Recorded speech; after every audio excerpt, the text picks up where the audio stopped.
You say you can't touch this, and I wouldn't touch her. In fact, motherfucker, here to let you know, boy, oh boy, I make dope, but don't call me dope. Another big question that I always get is about the 2 eyes versus the 4 eyes. Okay, the Marq and also now the Vice and the Protege also can come with this. The biggest difference between the 2 eyes and the 4 eyes, the extra set of eyes basically pre-charge the solenoid to make your gun shoot faster, okay? So that takes a little bit of time from the ball to get from here to here. So when it goes through the top set of eyes, the board pre-charges the solenoid, so when it drops back in, that solenoid's ready to go. That's the difference between the 4 eyes and the 2 eyes. Now, in semi-auto, I would say go with 4 eyes. In semi-auto, you're trying to get every single shot that you possibly can. You can't rely on ramping. So if you're playing in semi-auto tournaments, like NPPL and stuff like that, I would highly recommend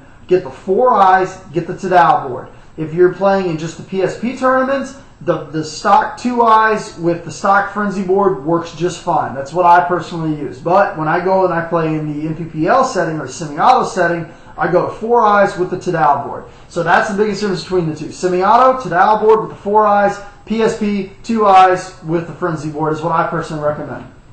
Now, one of the things that I love about the Marq series guns is the feed neck. You guys know that I'm a feed neck fanatic, okay? If your gun has a junk feed neck or comes stock with a junk feed neck, you can't get the loader on there. If you can't get the loader on there, you can't shoot paintball, so your gun's a boat anchor. So this is what I mean by having one of the best feed necks. The Marq feed necks allow your loader to sit basically about 1.5 millimeters above the bolt. I mean, it basically is sitting on the bolt. Okay, there's a very tiny little flange. It's like super thin piece of aluminum that is sitting just above the bolt, and that's what the loader is sitting on. The Marqs have, in my opinion, one of the best feed necks in the industry. Actually, I'll just say they have the best feed neck in the industry. Now, what's really cool about this is that you can arrange the Marq in 2 different orientations depending on how you play. If you play in the snake or general all-around player, this is a good feed neck. If you're strictly a Dorito player, I highly recommend getting the new feed neck. I'll call it the Russian Legion feed neck because that's who they made it for. You get your Russian Legion feed neck, it comes with this little collar, you stick down in there, and then you put this on here. It's got a little indexing line. Okay, there we go. So that's on there. And then put it on here. Now, why would you want a taller feed neck? The biggest reason is because when you're in like a Dorito, especially with some of those tilted bunkers, having a taller, having your loader sit up higher allows you to tilt it in a little bit more. So as you see, as I'm looking at you, as you tilt it in, having it taller allows it to swing over even further than if it was sitting lower. If it was sitting lower, you would still see it. So that's the reason why if you're playing Doritos a lot, get this feed neck. If you are just a general all-around player, the regular feed neck works fine. But if you're strictly a Dorito side player, like my boy Ryan Riffey, he only plays Dorito, he never plays Snake, that taller feed neck works out really, really well.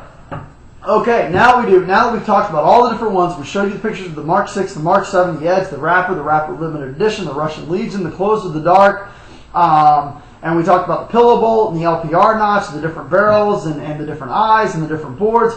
Now what we're going to do is take the gun out, let's do the efficiency test on it, and then bring it back and do a conclusion. I've already showed you guys how to tear this gun apart. Check out some other videos. I've already shown you how to tear this gun completely apart. So reference those videos. Let's go do the efficiency test and come back in.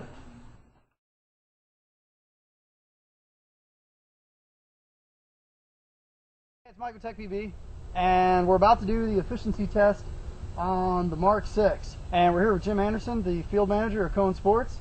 And I'm going to show you guys what we're going to do here with the test. The first thing we're going to do is show you the tank temperature. The next thing we're going to do is take a temperature reading of the tank, and then we're going to set the camera down, load up our first pod, shoot a couple over the chronographs to show you a chronograph reading, and then we're going to start shooting until the gun runs out of air. Now, we have 12 pods here set up, ready to go. If we shoot all 12 pods, what we will do is we will pause the test, fill up a couple more pods, and then keep going. And since the Mark is my favorite gun, I'm going to put my money where my mouth is. If the gun breaks a ball during this test, I will eat paint. So that's the bet that I've got right now. It's overboard, just how I like it, 694 barrel. My Marq is my favorite gun, so I'm going to put my money where my mouth is. And if this breaks a ball, if it chops a ball or barrel breaks, I will eat China ball Nan Hai paint. So let's go ahead and show you the gauge and show you the parameters that we're working with here. Okay, hopefully you can see we are actually sitting a little bit higher. We're sitting actually right at about 40, probably just under 4,200 psi. Looks like right around about 4,150, maybe just under 4,200 psi is about where we're sitting on the gauge. Let's take a laser reading. Okay, now hopefully you can see that. We are sitting at about 95, 97 degrees on the tank. So let's set the chronograph up here. And what we're going to do is we're going to load up our first pod.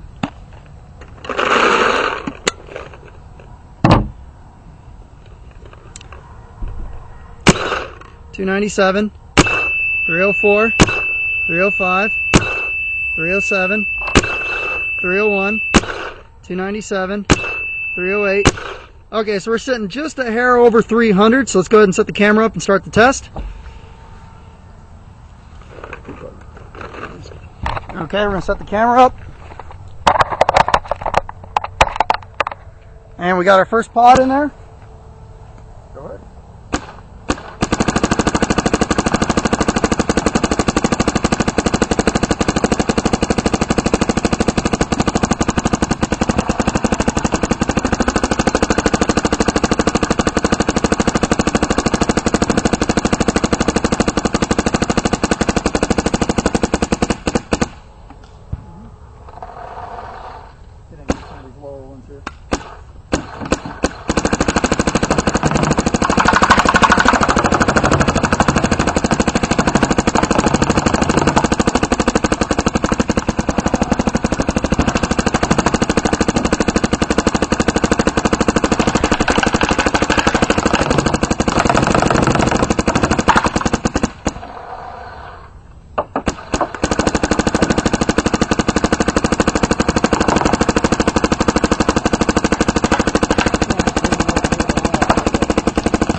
Catch it. All right. Let's see if it broke paint.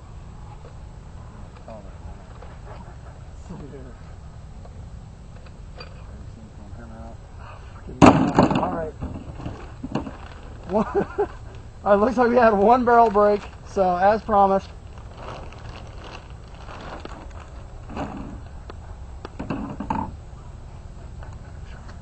God damn it. SAR, you're dead. It's Chinese. So it looks like we got, let's count some pods here. Okay.